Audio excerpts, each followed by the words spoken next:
दोस्तों, जय हिंद, जय भारत।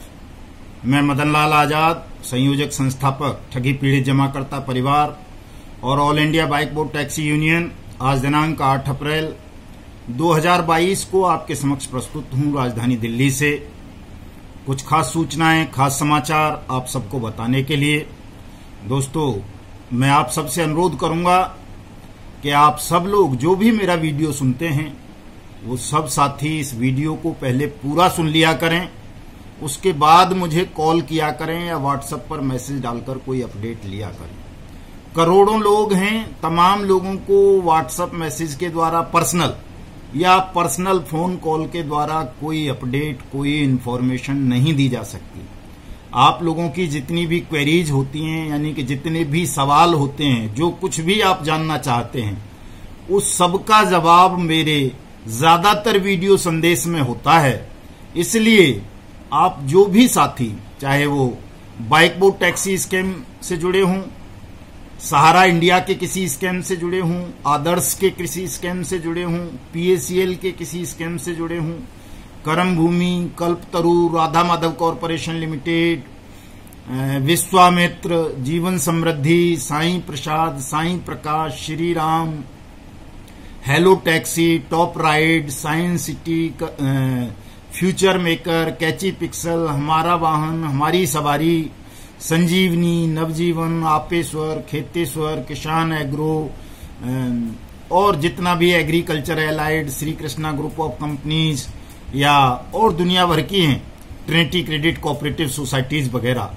आप जिसके भी हों, जिस भी कंपनी या सोसाइटी के आप ठगी पीड़ित हैं या जमा करता हैं, तो आपको अगर कोई सही इंफॉर्मेशन चाहिए, सही जानकारी चाहिए, तो आप इस पूरे वीडियो संदेश को ध्यानपूर्वक सुना करें। एक बार में कोई बात समझ ना आए तो 2-2, 3-3 बार सुन लिया करें। ध्यान रखें, विशेष रूप से अनावश्यक ना स्वयं परेशान हो, ना मुझे परेशान करें, ना किसी और को परेशान करें। आपके फोन कॉल करने से आपको पैसा नहीं मिलेगा। किसी को भी पैसा आपको तब मिलेगा जब आप सब अपने अपने थानों में अपनी अपनी कंपनी, अपनी अपनी क्रेडिट कोऑपरेटिव सोसाइटी के खिलाफ FIR दर्ज कराएंगे। अपने अपने जिलाधिकारी, DM, जिला कलेक्टर या DC के यहाँ भुगतान वापसी के लिए आवेदन फाइल करेंगे, या अपने हाई कोर्ट में स्वयं या अपनी यूनियन के माध्यम से या अपने एडवोकेट के माध्यम से भुगतान वापसी की मांग करेंगे। या आप, अगर आपके राज्य में कहीं कहीं अथॉरिटी बन गई हैं, तो उन अथॉरिटीज के समक्ष जाकर के अपना भुगतान का आवेदन फाइल करेंगे, तभी आपका भुगतान होना है। और कोई रास्ता नहीं है कि आप सेबी को फोन कर लोगे या सेबी को कागज भेज दोगे या central credit cooperative society registrar के यहाँ अपने कागज भेज देंगे तो आपका भुगतान हो जाएगा। ये संभव नहीं है, ऐसा कभी नहीं होगा। आपका भुगतान तभी आपको होगा जब आप प्रॉपर वे में, सही तरीके से अपनी कानूनी कार्रवाई करेंगे। आप देख रहे हो, सब देख रहे हैं इस बात को कि 2012 से सुप्रीम कोर्ट के आदेश के बाद भी सहारा इंडिया का पैसा आज तक नहीं मिला। 2016 में सुप्रीम कोर्ट के आदेश के बावजूद PACL का पैसा किसी को नहीं मिला, और बहुत सारे मैटर्स में सुप्रीम कोर्ट, हाई कोर्ट्स के आदेश आए हैं। सेबी के तो बहुत सारे आदेश हैं, हजारों की तादाद में।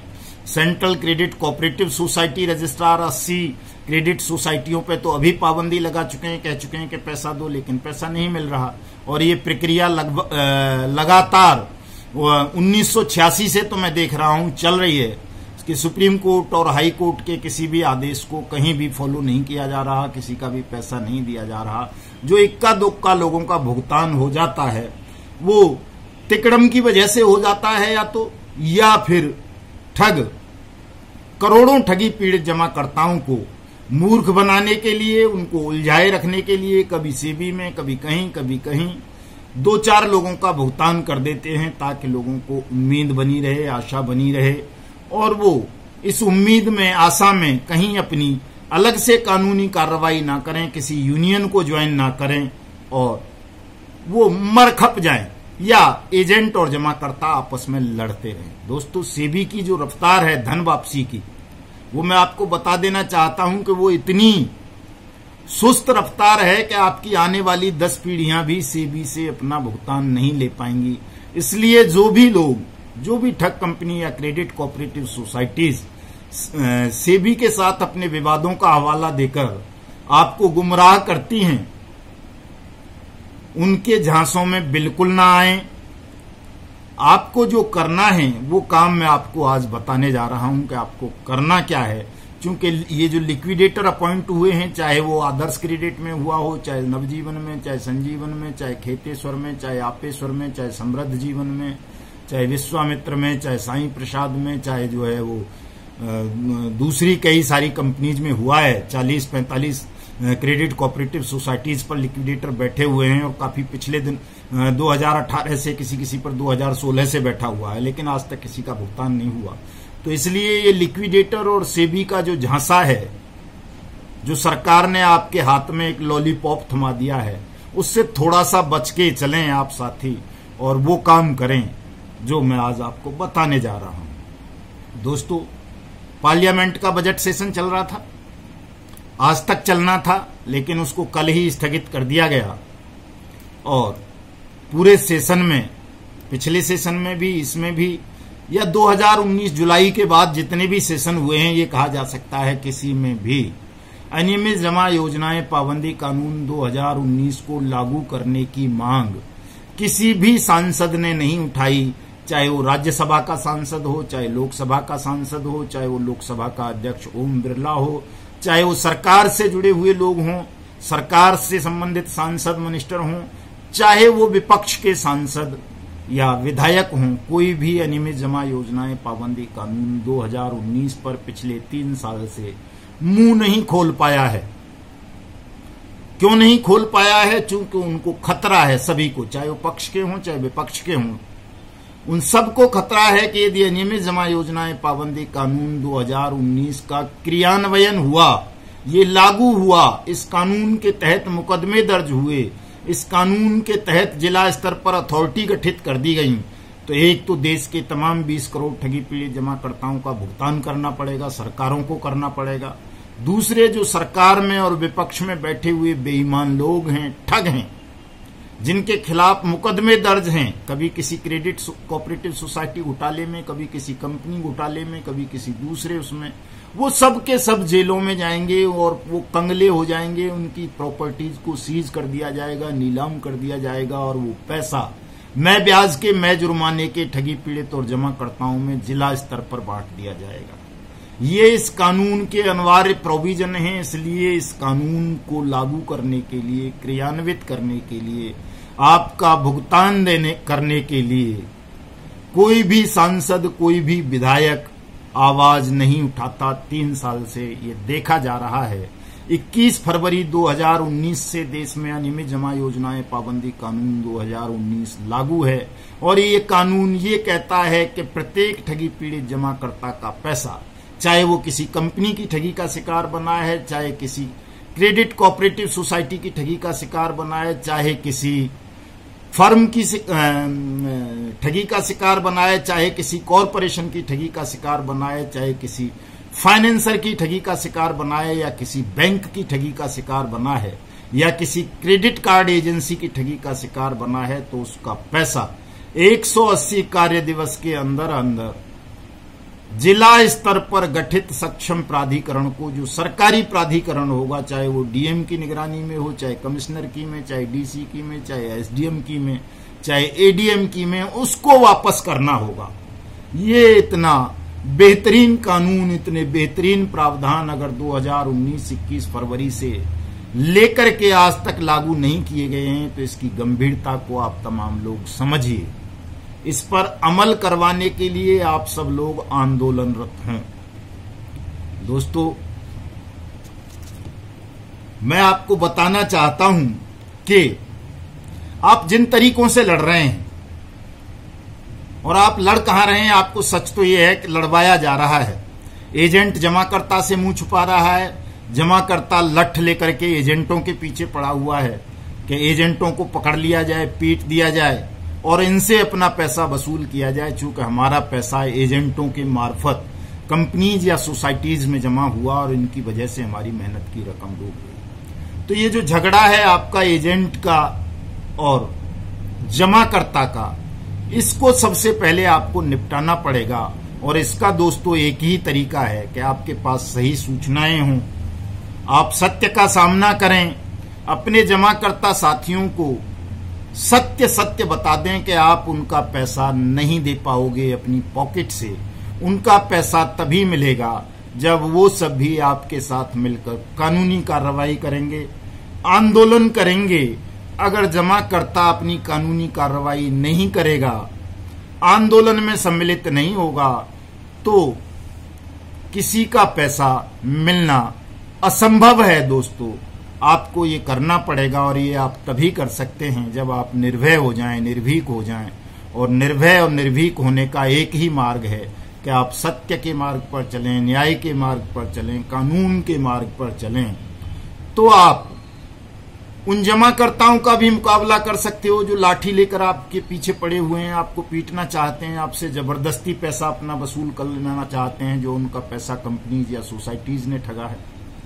आप सरकार का मुकाबला भी कर सकते हैं, क्योंकि सरकार नहीं चाहती है कि आपके पैसे का भुगतान हो। सरकार चाहती तो सेबी और लिक्विडेटर अपॉइंट ना करके वो सीधे सीधे प्रत्येक डिस्ट्रिक्ट में अनियमित जमा योजनाएं पाबंदी कानून 2019 के तहत अथॉरिटी गठित कर देती और वो अथॉरिटी सबका पैसा वापस कर देती। जो भी पैसा, चाहे वो सहारा का हो, पीएसीएल का हो, कर्म भूमि का हो, कल्पतरु का हो, विश्वामित्र का हो, या आदर्श का हो, या किसी का भी हो, वो ऐसा एसएफआईओ के पास जमा है, या ईडी के पास है, या सीबीआई के है, या ईओडब्ल्यूज के है, या किसी लिक्विडेटर के पास है, या किसी एसएसजी के पास है, उस सारे पैसे को ट्रांसफर वो डिस्ट्रिक्ट लेवल पर जिला एडमिनिस्ट्रेशन को कर देते, जो भी अथॉरिटी होती है। और वो अथॉरिटी अपने अपने जिलों में शिविर लगाकर पहचान करके ठगी पीड़ित जमाकर्ताओं की उनका पैसा वापस कर देती। लेकिन सरकार की नीयत साफ नहीं है, इसलिए सरकार इस सरल काम को करना नहीं चाहती। वो आपको उलझाए रखना चाहती है दुनिया भर की तमाम एजेंसीज में, तमाम और चीजों में, और आपस को लड़ा लड़ा के मार देने की नीयत सरकार की भी है। दोस्तों, रोजाना कोई न कोई साथी सुसाइड कर रहे हैं। कहीं न कहीं से खबर आ जाती है कि आज वहां फलां एजेंट का सिर फोड़ दिया, फलां एजेंट को चाकू घोंप दिया, कुल्हाड़ी से काट दिया। लेकिन सरकार इन चीजों पर संज्ञान नहीं लेती, वो गंभीरता पूर्वक चीजों को सुनना नहीं चाहती।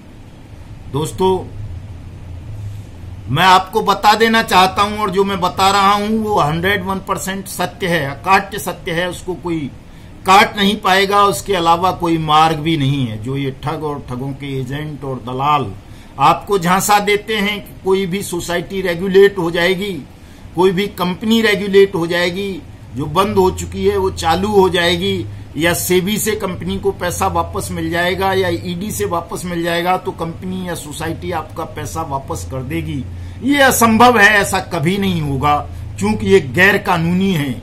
ऐसा कोई कानून नहीं है देश में, और न भविष्य में ऐसा कानून बन भी नहीं सकता, क्योंकि जो भी सरकार ऐसा कानून बनाने का प्रयास करेगी या बना देगी, वो सरकार अस्तित्व में नहीं रह पाएगी, उसे खत्म होना पड़ेगा। क्योंकि ये गैर कानूनी काम होगा, जन विरोधी काम होगा, ये देश विरोधी काम होगा। और जब कोई सरकार गैर कानूनी, जन विरोधी या देश विरोधी काम होती है, तो वो इसकी एक लिमिट होती है, उतनी लिमिट तक वो सरकार बनी रह सकती है। लेकिन एक दिन वो सीमा खत्म हो जाती है, वो मर्यादा भंग हो जाती है, और देश बगावत कर देता है, विद्रोह कर देता है उन बेईमान सरकारों के खिलाफ, उन अपराधियों के खिलाफ, उन ठगों के खिलाफ, जो देश को, देश की जनता को लूटते हैं, ठगते हैं, उनके साथ झूठ बोलते हैं, उनको बहकाते हैं, उन्हें झांसा देते हैं, उन्हें आपस में लड़ाने का चक्रव्यूह रचते हैं, छल करते हैं, कपट करते हैं। दोस्तों, हमारी सरकारें, चाहे वो राज्यों की सरकारें हों या सेंट्रल की सरकार हो, वो अपने आप में अपराधी हैं अनियमित जमा योजनाएं पाबंदी कानून 2019 के तहत। चूंकि उन्होंने आपके साथ क्रिमिनल ब्रीच ऑफ ट्रस्ट किया है, आपके साथ छल तो सरकारें भी कर रही हैं, आपके साथ विश्वासघात कर रही हैं। संसद ने कह दिया, राष्ट्रपति ने कह दिया, सुप्रीम कोर्ट ने कह दिया, कानून ने कह दिया कि सरकार तमाम देश के 20 करोड़ ठगी पीड़ित जमाकर्ता परिवारों का पैसा वापस करे। तो ये सरकार क्यों नहीं कह रही? सरकार ने ही कानून बनाया, नोटिफिकेशन किया। कानून तो संसद ने बनाया, लेकिन नोटिफिकेशन तो सरकार ने ही किया। सरकार ही प्रस्ताव लेकर के आई है नियमित जमा योजनाएं पाबंदी कानून का, और उसने देश को, देश की जनता को ये भरोसा दिलाया कि किसी भी ठग कंपनी ने या ठग क्रेडिट कोऑपरेटिव सोसाइटी ने या फर्म ने या कॉरपोरेशन ने किसी भी हिंदुस्तानी नागरिक का अगर 1 रुपया भी धोखाधड़ी से ठगा है, हड़पा है, लूटा है, तो सरकार उसके पैसे को वापस कराएगी और ठग कंपनी और क्रेडिट कोऑपरेटिव सोसाइटी, कॉरपोरेशन और फर्म के खिलाफ, उसके संचालकों के खिलाफ सख्त से सख्त कानूनी कार्रवाई करेगी, उनको दंडित करेगी, आजीवन कारावास तक देगी। ये सरकार ने ही भरोसा दिया था, ये देश के राष्ट्रपति ने भरोसा दिया था 21 फरवरी 2019 को। ये सुप्रीम कोर्ट ने भरोसा दिया था 2012 में, फिर 2016 में और उससे पहले 2002 में। लेकिन किसी भी भरोसे पर न सुप्रीम कोर्ट खरा उतरा, न सरकार खरी उतरी, न राज्यों की सरकारें खरी उतरी, न कोई अन्य एजेंसी, न लिक्विडेटर, न सेबी। सबने लगातार आपके साथ साजिश रची, धोखा किया, आपराधिक न्यास भंग का अपराध कारित किया। इसलिए आईपीसी की धारा 409 के तहत सेंट्रल गवर्नमेंट, स्टेट गवर्नमेंट्स, तमाम सरकारी एजेंसीज अपराधी हैं, दोषी हैं।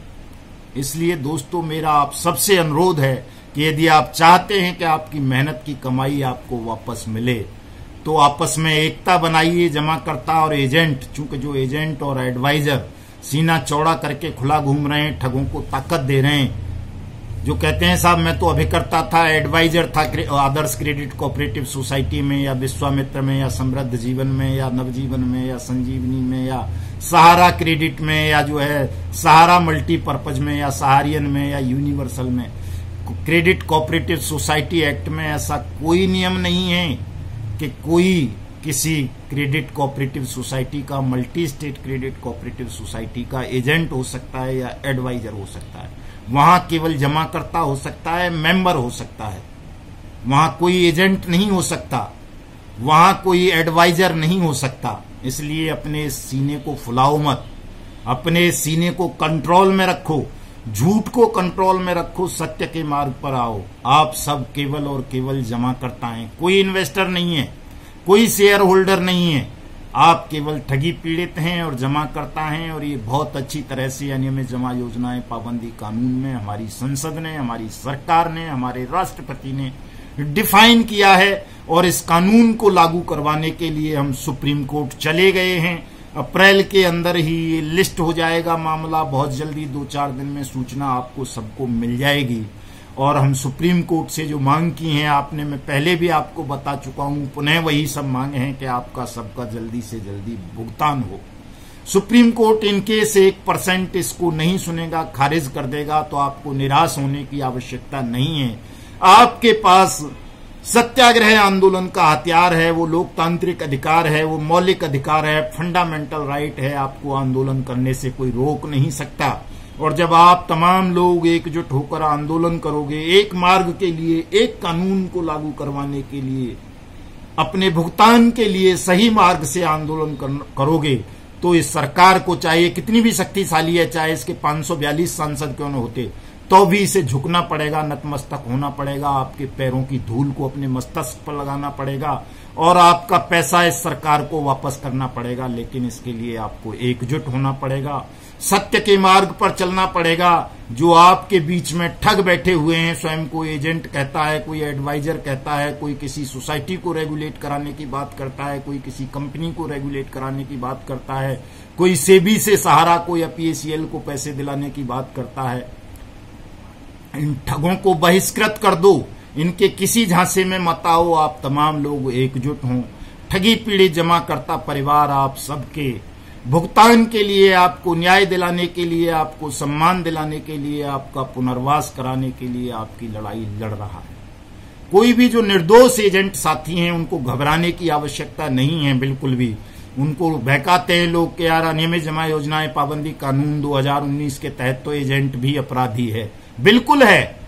यदि वो बेईमानी कर रहा है, छल कर रहा है, प्रॉपर कार्रवाई नहीं कर रहा, अपने जमाकर्ता से एफआईआर नहीं करा रहा, भुगतान के लिए आवेदन उनसे सीधे सीधे फाइल नहीं करा रहा, तो वो एजेंट अपराधी है, उसको दंड मिलेगा।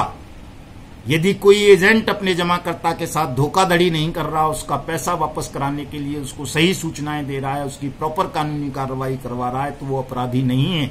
उसको संरक्षण है, इस कानून के तहत भी सुप्रीम कोर्ट का संरक्षण है, उसे हाई कोर्ट का संरक्षण है, सरकार का संरक्षण है, हमारा संरक्षण है। हम भी उसको बचाने के लिए लड़ेंगे। लेकिन कोई एजेंट, कोई एडवाइजर धोखाधड़ी करेगा, छल करेगा, कपट करेगा, लोगों को झांसा देगा, बहकाएगा, उनको प्रॉपर कानूनी कार्रवाई नहीं करवाएगा, तो हम उसकी खिलाफत करेंगे, उसको भी दंड दिलाने के लिए हम लड़ेंगे। ये बात तमाम लोग गांठ बांध लें दोस्तों। इसलिए मैं सभी साथियों से अनुरोध करता हूं कि मेरा किसी के प्रति कोई द्वेष भाव नहीं है, मेरा सभी के प्रति प्रेम भाव है। मैं सभी का भला चाहता हूं, सभी का कल्याण चाहता हूं, सभी के भुगतान के लिए लड़ रहा हूं। सभी का भुगतान उनको मिलना चाहिए, जल्दी से जल्दी मिलना चाहिए। इसीलिए ये दुनिया भर के एक्ट लेकर के आए हैं, इसीलिए ये दुनिया भर का काम कर रहे हैं कि सुप्रीम कोर्ट में लड़, सड़कों पर लड़, संसद में लड़, संसद सत्याग्रह कर, ना आज राष्ट्रपति से मिलना, भारत यात्रा की तैयारी करना। ये सब केवल और केवल इसलिए है कि आप सबका भुगतान हो, देश में सत्य की, न्याय की और कानून की स्थापना हो, हमारी पावन पवित्र भारत भूमि ठग मुक्त बेईमान रहित राष्ट्र के रूप में स्थापित हो, और पुनः यहाँ कोई ठग पैदा ना हो, ताकि लोग आत्महत्या करने के लिए विवश ना हो, उनके जीवन में सुख और समृद्धि का प्रवास हो दोस्तों। इसलिए मैं आप तमाम साथियों से पुनः अपील करूंगा कि तमाम साथी जो भी मेरे इस वीडियो संदेश को सुन रहे हैं, इसको ज्यादा से ज्यादा शेयर करेंगे, अपने सुझाव देंगे, कमेंट बॉक्स में जाकर कमेंट करेंगे, अपनी प्रॉपर कानूनी कार्रवाई करेंगे। ड्राफ्ट हम दे देंगे एफआईआर का और भुगतान संबंधी आवेदन का, उसे अपने थाने में, अपने डीएम को, अपने राज्य के सीएम को, तमाम लोग रजिस्टर्ड डाक से भेजिए। अनियमित जमा योजनाएं पाबंदी कानून 2019 को लागू करने की मांग कीजिए। तमाम साथी हमारे इस यूट्यूब चैनल युगांतर न्यूज को सब्सक्राइब कीजिए, ताकि आपको घर बैठे अपडेट मिलती रहे, आपको किसी को फोन कॉल ना करनी पड़े, कहीं आपको एसएमएस ना भेजना पड़े, कहीं मेल ना करना पड़े, कहीं व्हाट्सएप मैसेज ना करना पड़े। अपने अपने ग्रुप बना लीजिए व्हाट्सएप के, फेसबुक पर जाकर के मेरी आईडी को फॉलो कर लीजिए मदन लाल आजाद को, ट्विटर हैंडल पर जाकर के अपने ट्विटर हैंडल क्रिएट कीजिए, युगांतर न्यूज ट्विटर हैंडल को फॉलो कर लीजिए, इस यूट्यूब चैनल युगांतर न्यूज को सब्सक्राइब कर लीजिए, ताकि आपको मानसिक और आर्थिक कष्टों से मुक्ति मिल सके, आपका भुगतान हो सके। ये काम भी बहुत जरूरी है। कुछ भी नहीं कर सकते हो तो इतना अवश्य कर लो कि इस यूट्यूब चैनल युगांतर न्यूज को सब्सक्राइब कर लो, ताकि आपको सही मार्ग मिल सके, सही जानकारी मिल सके। क्योंकि बिना सही मार्ग के और सही जानकारी के आपका भुगतान आपको वापस नहीं हो पाएगा दोस्तों। इस बात को गांठ बांध लें। जय हिंद, जय भारत।